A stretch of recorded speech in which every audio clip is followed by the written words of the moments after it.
$6,997. If you reach out to your program coordinator now, today, tell them that you want this promotional price through tomorrow, that's Friday the 12th, of $3,997 investment. Wow, that's incredible. Isn't that incredible? I'm so happy. No brainer. Sorry, Teresa. No, I'm just happy to be able to get that because I know that many of you are ready and you regretted missing that.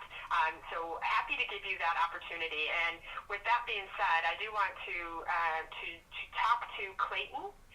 Clayton, I'm going to unlock your line, so you should be there and be able to ask the question of Christian. How do I do this? Hi, Christian. Thank you so much for the information. Really enjoyed it. I also do some financial planning and coaching with folks. One of the big challenges I have is when you can tell someone if they're hearing you, but they're not agreeing with you. When you're talking to someone or coaching someone and you're presenting something to them and you're discussing something with them, and you can tell, hey, they're just not getting it. They're just not agreeing. It could be a fundamental issue where just philosophically they don't agree with you, whatever it may be. How do you work with and coach and love on them enough to get them to at least say, hey, you know what? I may not agree with that, but I understand where you're coming from. I at least want to think about what you're saying. Well, as a coach, I have to claim because I'm not telling them anything. A coach is a person who asks questions that doesn't share information or teaching. Okay. So, as a coach, I don't have to worry about that. But it's certainly. Hang on, Clayton. Let me just finish here. So, when you say you're coaching, you're going to find out it's probably the case that you're not actually. In fairness, what you're doing is teaching and mentoring in an area of expertise that you have, which is completely natural, Clayton. That's what most people think coaching is because they relate coaching to a sports coach, and that analogy does not help at all. In fact, the most powerful sports coaches ask questions. So, if you're finding somebody is not, in the coaching process, it's very difficult for a person not to be engaged. Okay. Because when you're asking people questions, if they don't answer them, or they're just, you can very quickly pick up that they're just going through the motions. And your job as a coach is to speak with veracity. And so the question will be, Clayton, help me understand, I'm getting a sense here that you're not playing full out. Mm-hmm. What do you think about that? Okay. And then I stay silent. So your job as a coach is to call someone out because I can guarantee whatever's getting in the way of them I'm going to call somebody out. The coaching process is getting in the way of them playing full out. And our job as a coach is to dig deep and explore that. Now, if the person continues and is not willing to go there, then as a professional coach, you get to the point where, and it doesn't take long, where you can speak into, let me be very clear, coaching is like a tennis match. If you go out onto the tennis court with a racket and a ball and there's no one on the other side of that net, it's a soul-destroying experience. If you're not willing to meet me halfway, this relationship ends. Now, it's very rarely you'll find people get to that stage. Most people, when they are, there's a reason behind why they're not playing out. And when they feel comfortable in the coaching process, which is built on confidentiality and there's no judgment involved, they will start to open up. But it can take some people, not everybody, but some people a long time, a few sessions to get used to that. And, we have to respect them, always be aware of where the learning journey is for any given individual, and always honour the choices of the soul concerned. Mm-hmm. If someone's deliberately avoided the coaching process, and I've had a few in my time, particularly in organisations, and they're not willing to go there, I call it out and we have a conversation, and I have removed people from programs with the stakeholder in a respectful way that doesn't expose them, to free up the room for somebody who would engage it properly. But that's very rare, Clayton.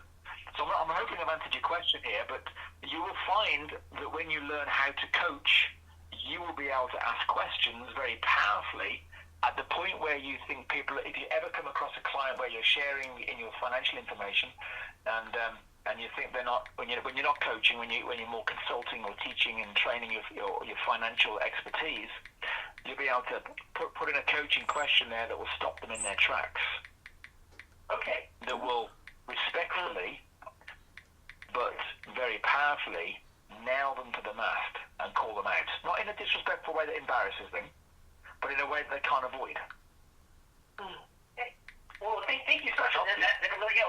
Now, very much so. I mean, again, you said listening to you and hearing what you're saying.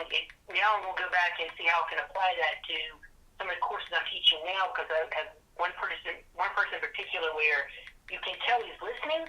His spouse is getting it. She's all into it, but he's sitting there like, okay, yeah, I'm just going to keep doing it my way. I'm just trying to say, hey, you know what, just listen to what I'm saying and think about, could you apply any of this to your situation?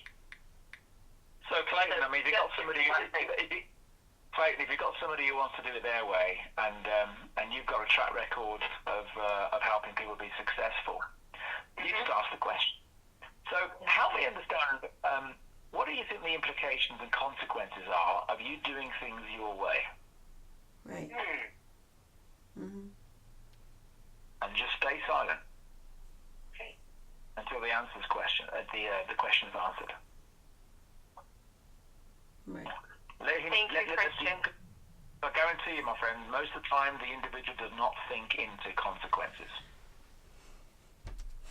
Thank you so much, Christian. Storms are brewing. Great response for Clay. And, you know, one of the things that I heard you say, and I find as a program coordinator serving people day in and day out, that you had mentioned that the highest truth comes not through thinking, but from feeling. And I find so often people want to know exactly how it will work when they join the John Maxwell team, and they go through and they get stuck in their mind, into their intellectual mind of, I have to understand, I need to ask someone, or they feel that they don't have all of the answers, I can't afford it right now. But would you agree, Christian, that when we speak we close our eyes and we say, but does this feel right? Is the John Maxwell team going to help me pursue that purpose, that vision, that dream, and support my values and of servant leadership? And when we can speak and feel into that part of the conversation that our head is trying to take over, that boy, it's a different conversation altogether. And so, as I said, please talk to your program coordinator. Chrissy, we're going to get to you in just one moment, but please talk to your program coordinator about what this might look like for you, because I know we have such a short time here with you, Christian, and I want to make sure people get their questions answered, but I really don't want anyone to think. Yeah, I'm sorry, Teresa. I was just going to speak into what you've just spoken about around thinking is powerful, but the highest truth on any particular matter is how we feel about it. But I just want to say to everybody this. There's two schools of thought that are going to be drawn from within you. Okay, there's going to be two sponsoring thoughts. It's the thought that's sponsoring the thought, if you like. Let me explain what I mean. And you've been here a million times in your life, so you'll know exactly what I mean. The initial thought process that has got you to this call, that's the part of you that is seeking fuller growth and fuller expression through you, that wants you to grow, that gave you this idea, because you're never going to get an idea that you're not capable of calling forth. It's just not how it works. That feeling of aspiration, the inspiration, break that word down, inspiration, in spirit, it's spirit seeking expression through you. You can call it universal energy, whatever you want to call it, that's fine. But I'm just talking about the source of life that is seeking fuller growth and expression through you. That's your ambition that got you to this call. Mm-hmm. But instantaneously, whenever you've had something in your life that represents more, in other words, a bigger and better you and a bigger and better life, instantaneously it's followed by something like a thought that goes, yeah, but. Oh, that's loud. And that, yeah, but. Most human beings cannot differentiate the difference between those two sources, because most human beings cannot separate themselves from their beliefs. Most human beings don't even know they've got beliefs. In terms of beliefs, ideas that they didn't originate. And so that, yeah, but, is the belief that is invested in maintaining the status quo in your life. Not that it's there to trip you up, it's there to keep you safe. And anything representing I think you called me Chrissy. And improvement, my friend, is change. Because my email is love for Chrissy. I wonder if they're going to text in. And its job is to sabotage the process by feeding you ideas that will have you not step forward in into that which you aspire. And I'm going to encourage you not to fall for that trick anymore, because there's a reason why you're on this call, and there's a reason that you're inspired in spirit to be on this call. Start to work with the greater side of your personality, and I promise you, your life will transform before your eyes, and you'll take it to levels that you didn't even think are possible, because you were willing to have faith in yourself and back yourself. Oh, Christian, beautifully said. Thank you for that. And with that, you may now ask your question, so that you can ask your question of Christian. Hello, can you hear me okay? Can you hear me? Yes. Oh, okay. Thank you so much for allowing me to participate. Hello, Chrissy, Hi. Thank you so much for letting me participate today. I of course, was definitely led to and didn't resist it, and I'm glad. I'm very glad. I really felt like it.